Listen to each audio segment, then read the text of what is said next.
Assalamualaikum warahmatullahi wabarakatuh. Mahasiswa yang saya banggakan, kita bertemu lagi dalam perkuliahan online.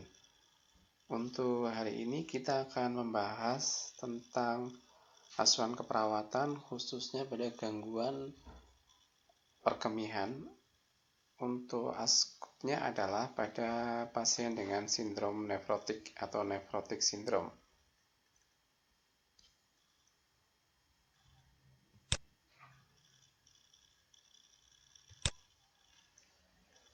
Baik, sebelum masuk ke subpokok bahasan, terlebih dahulu kita ketahui dulu terkait dengan outcome learning di mata kuliah hari ini.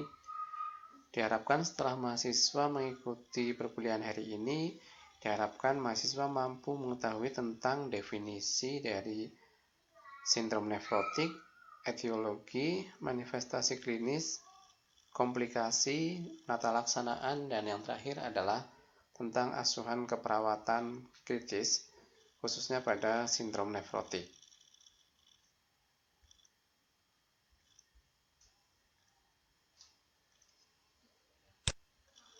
Baik, kita masuk ke subpokok bahasan untuk sindrom nefrotik. Sebelumnya mungkin ini adalah review dari mata kuliah KMB. Kita sedikit review di awal sebelum masuk ke asuhan keperawatan kritis di sindrom nefrotik.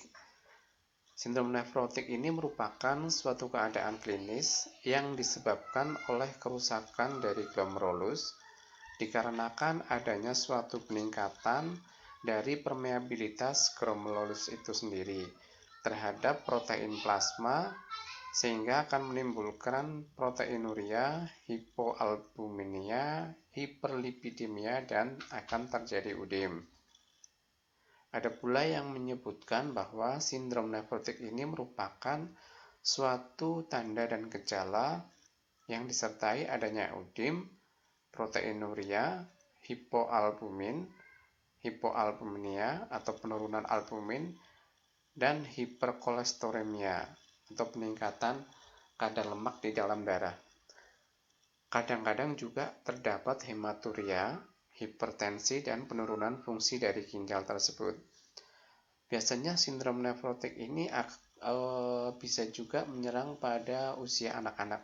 Jadi tidak hanya pasien dewasa saja, tetapi pada usia anak-anak ini pun banyak ditemukan sindrom nefrotik. Kemudian masuk ke penyebabnya atau faktor resiko yang menyebabkan terjadinya nefrotik sindrom. Yang pertama, nefrotik sindrom primer atau biasanya nefrotik sindrom primer ini masih belum diketahui secara pasti atau bisa disebut juga dengan idiopatik. Ya, biasanya kelainannya terkait dengan infeksi-infeksi di glomerulus itu terjadi pada sindrom nefrotik primer. Kemudian ada juga yang kedua sindrom nefrotik bawaan, di mana diturunkan sebagai resesif atau autosom karena adanya reaksi materno-fetal. Biasanya diturunkan dari si ibu atau kedua orang tuanya ke anaknya.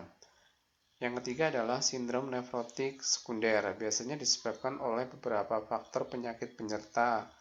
Ada yang dikaitkan dengan malaria, penyakit-penyakit sindrom SLE, ya, lupus erythematosus syndrome, ada glomerulonefritis, ya. Kemudian ada juga dikarenakan bahan-bahan kimia yang meracuni yang masuk ke tubuh dan meracuni pada area-area glomerulus seperti penisilamin, paradion, ya, kemudian trimetadion dan yang lain.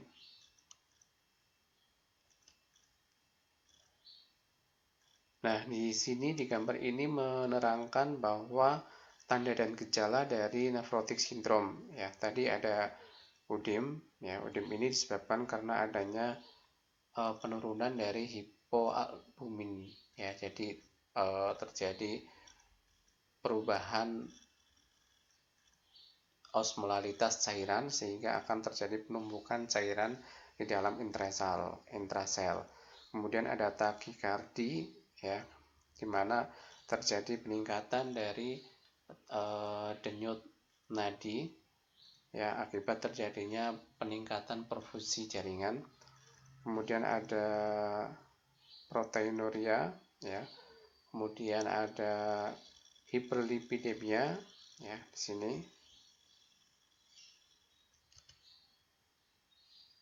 Ya, tanda gejala klinis yang terjadi pada pasien dengan nephrotic syndrome ada beberapa ciri khas, yaitu proteinuria ya, urin banyak keluar protein bersama urin karena si glomerulus ini sebagai penyaring, akan tetapi terjadi kerusakan sehingga saringan ini atau filter ini di nefron di glomerulus ini menjadi sangat renggang sehingga permeabilitasnya berkurang, sehingga akan banyak protein-protein yang keluar melalui hasil sekresi dari ginjal berupa urin atau proteinuria. Udim, kemudian udim di area mata atau udim periorbital, di area wajah atau udim fasial, ya, kemudian hematuria, ya, penurunan nafsu makan, ya, kemudian ada sesak nafas, ya, akibat terjadi udim, ya, pada area khususnya pada area-area sistem kardiovaskuler dan sistem respirasi, sehingga pasien ini biasanya timbul sesak napas. Kemudian untuk patofisiologi dari nephrotic syndrome itu sendiri merupakan suatu keadaan klinis yang disebabkan oleh terjadinya kerusakan di glomerulus, ya, terjadi kerusakan di glomerulus akibat terjadinya peningkatan permeabilitas di glomerulus terhadap protein plasma, sehingga akan menimbulkan protein menjadi hipoalbumin atau hiperlipidemia dan akan menyebabkan terjadinya udem. Hilangnya protein dari rongga vaskuler akan menyebabkan terjadi penurunan tekanan osmotik plasma dan meningkatnya tekanan hidrostatik yang menyebabkan terjadinya akumulasi cairan dalam rongga interstisial dan rongga abdomen. Penurunan volume cairan pada vaskuler akan menstimulasi sistem renin-angiotensin yang mengakibatkan disekresinya hormon antidiuretik dan hormon aldosteron, di mana reabsorpsi tubular terhadap natrium dan air akan mengalami peningkatan dan akhirnya akan menambah volume pada intravaskuler. Kemudian retensi cairan ini akan mengarah pada peningkatan udem. Koagulasi dan trombosis vena dapat terjadi dikarenakan penurunan volume vaskuler yang mengakibatkan hemokonsentrasi dan hilangnya urin dari koagulasi protein. Sehingga kehilangan imunoglobulin pada urin dapat mengarah pada peningkatan kerentanan terhadap suatu infeksi.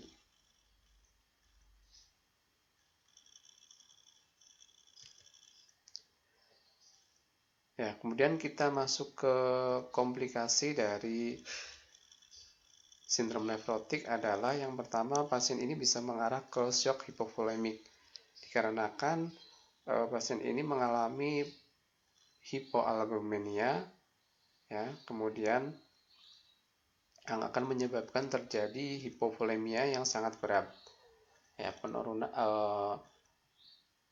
kehilangan cairan yang sangat banyak sehingga pasien ini akan mengarah ke dehidrasi dan mengarah ke shock hipovolemik. Ini yang perlu diwaspadai pada pasien-pasien nephrotic syndrome. Kemudian ada trombosis vaskuler. Trombosis vaskuler ini diakibatkan karena adanya gangguan pada sistem koagulasi, sehingga akan terjadi peningkatan pada fibrinogen plasma yang akan menyebabkan trombosis vaskuler, penyumbatan pada pembuluh darah di vaskuler. Kemudian pasien akan mengarah ke malnutrisi atau kegagalan ginjal jika tidak ditangani. Gagal ginjal akut, ya, bukan kronis, karena kerusakannya seketika.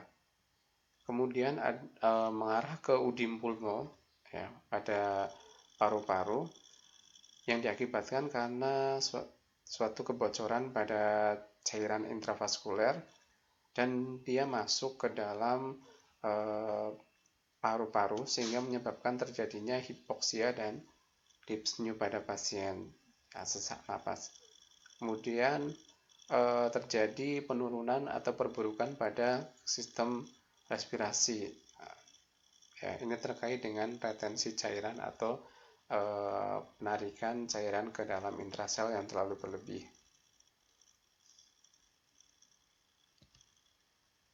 Kemudian pemeriksaan penunjang yang biasa kita lakukan pada sindrom nefrotik adalah uji urin. Uji urin ini terdiri dari beberapa item, ada uji urinalisis, ada uji dipstik urin, ada berat jenis urin, dan osmolalitas urin, di mana hasil-hasil ini akan menunjukkan bahwa pasien ini menunjukkan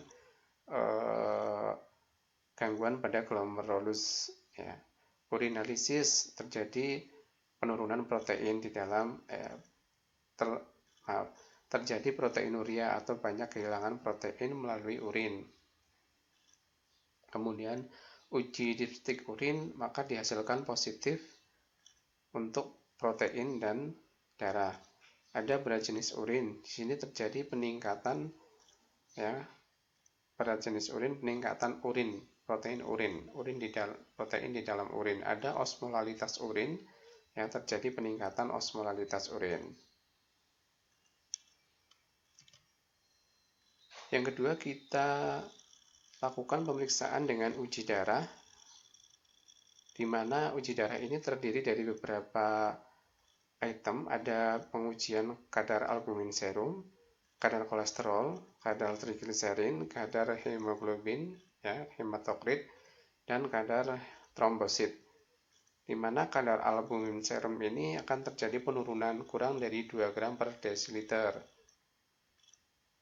Kemudian kolesterol ini akan meningkat sekitar 450 sampai 1000 mg per desiliter. Kemudian diikuti dengan trigliserin, ini juga akan terjadi peningkatan. Kemudian kadar hemoglobin dan hematokrit akan meningkat. Kemudian trombosit itu akan meningkat. Pada proses awal biasanya terjadi peningkatan trombosit.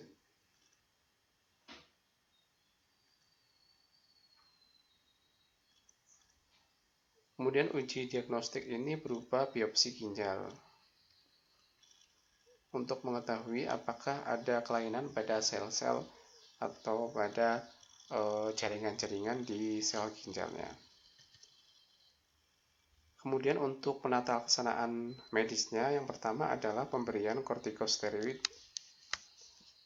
Kortikosteroid atau pemberian obat antiinflamasi dengan pemberian prednison atau prednisolon. Biasanya untuk menginduksi remisi atau untuk mengatasi adanya peradangan pada glomerulus di area ginjal. Yang kedua adalah terapi penggantian protein atau transfusi protein dan albumin. Albumin biasanya dari transfusi intravena. Kemudian karena pasien ini manifestasi klinisnya adalah terjadi udim atau pembengkakan, bisa di ekstremitas, wajah, dan paru-paru, maka salah satu terapinya adalah dengan terapi diuresis, kemudian pembatasan natrium, dan mempertahankan keseimbangan elektrolit. Untuk terapi diuretik ini sendiri, biasanya ada beberapa macam dengan pemberian klasik, obat-obat dagangnya, dan obat-obat atau merek-merek dagang yang lain. Ini untuk menurunkan udim atau menarik cairan dari intrasel menuju ke ekstrasel. Kemudian penata laksanaan nyeri, mengatasi nyeri pada pasien ini dengan cara penggunaan obat-obat analgesik. Kemudian pemberian antibiotik pada pasien ini untuk mengurangi atau untuk mencegah terjadinya penyebaran infeksi yang meluas. Kemudian ada terapi imunosupresan. Dalam contoh obatnya ada siklofosfamid dan chlorambucil.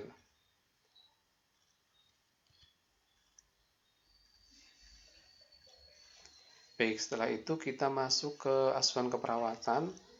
Yang pertama adalah pengkajian, khususnya pengkajian pada pasien sindrom nefrotik. Lakukan pengkajian pada daerah-daerah yang mengalami UDIM ya. Ada derajat piting UDIM, biasanya kita kaji derajat piting UDIM dari mulai kedalaman sampai dengan kembalinya UDIM tersebut ke arah yang normal. Ya, kemudian kaji riwayat kesehatan, khususnya berhubungan dengan peningkatan berat badan dan kegagalan fungsi dari ginjal. Yang berikutnya, observasi adanya tanda gejala dari sindrom nefrotik berupa peningkatan berat badan, ya, UDIM di daerah wajah, sekitar mata, dan area-area tungkai atau ekstremitas, ya, kemudian pembengkakan di area abdomen atau asites, kesulitan bernafas atau sesak napas yang disebabkan oleh efusi pleura atau penumpukan cairan di antara paru dan selaput pleura, kemudian kulit berubah menjadi pucat, kelelahan, dan perubahan urin atau peningkatan volume urin. Kemudian pemeriksaan diagnostiknya kita kaji juga terkait dengan analisa urin, ya, berat jenis urin, proteinuria, hematuria, dan sebagainya. Kemudian sel darah merah, analisa darah untuk protein total, albumin, kolesterol, yaitu perlu kita lakukan pengkajian secara detail, jumlah darah, dan serum sodium. Ya, kemudian jangan lupa untuk di perawatan kritis kita sertakan pengajian B6. Yang pertama adalah breathing, ya, atau pola nafas dari pasien. Untuk tahap awal biasanya belum terjadi gangguan pola nafas atau jalan nafas. Ya, apabila sudah masuk ke fase kronis, ya, fase akut ini biasanya pasien ini belum sampai terjadi keluhan seperti sesak napas dan sebagainya, karena masih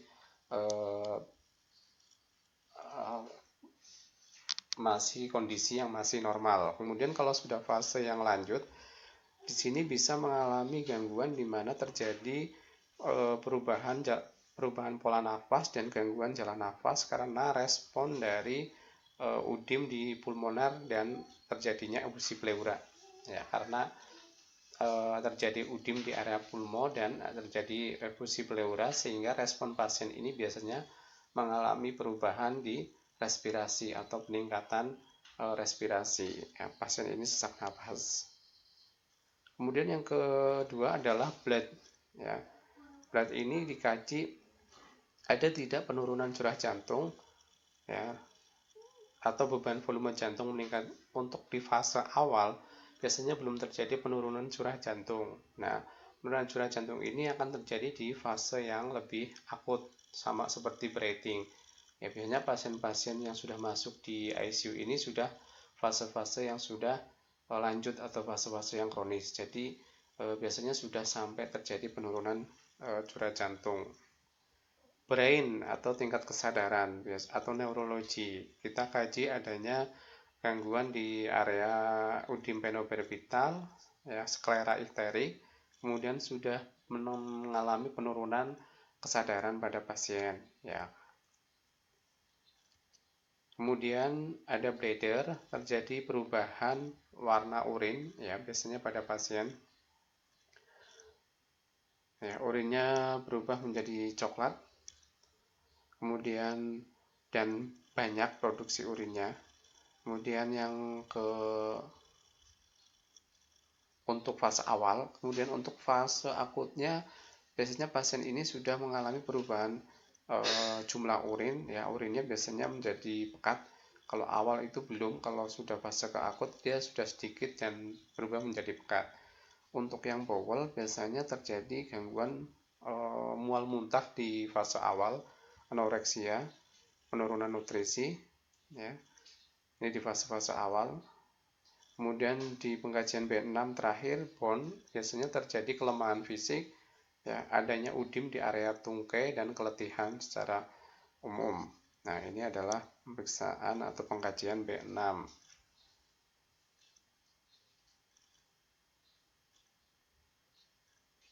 Nah, kita masuk ke diagnosa keperawatan atau masalah keperawatan yang muncul. Untuk di keperawatan kritis itu kita lihat di gangguan airway breathing, ya, kemudian tingkat kesadaran pasien. Kalau pasien ini sudah masuk di ruang ICU, biasanya pasien ini sudah mengarah ke komplikasi yang lebih serius atau yang mengarah ke kronis. Ya, jadi sudah tidak di fase awal. Nah, contoh diagnosa keperawatannya ini berupa gangguan bersihan jalan nafas, pertukaran gas, ya, kelebihan volume cairan. Ada satu lagi yang itu penurunan curah jantung, ya, ataupun perfusi cerebral. Ini yang mungkin bisa menyebabkan terjadinya gangguan-gangguan yang lebih berat pada pasien-pasien sindrom nefrotik. Jadi untuk penata laksanaan intervensi dan NIC dan NOC nanti dilihat di buku NIC dan NOC per masing-masing diagnosa akan yang sifatnya membantu untuk memanajemen dari masalah pada masing-masing diagnosa pada pasien tersebut.